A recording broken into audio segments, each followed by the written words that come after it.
Hey guys, welcome back to the channel. This is how to fix keys not working on laptop keyboard. So guys, if you ever encounter that issue, what would you try to do? It's just simply go to the start menu over here on the bottom left. And after that, just simply go ahead and search for a device manager and just simply click on it. And after that, once you have here the device manager, you can just simply go for the keyboards. And after that, just simply select your keyboard over here and just simply right click on it and click on update driver. And after that, just simply click on search automatically for drivers.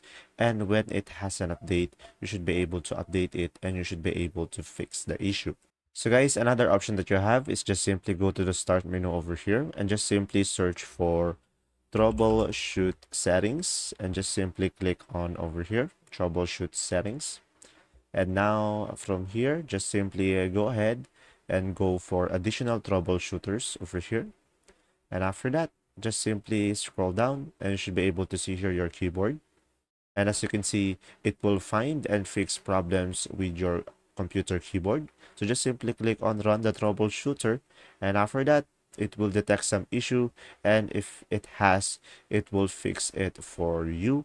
And that's simply about it. If this video was helpful, please like and subscribe. And thanks for watching.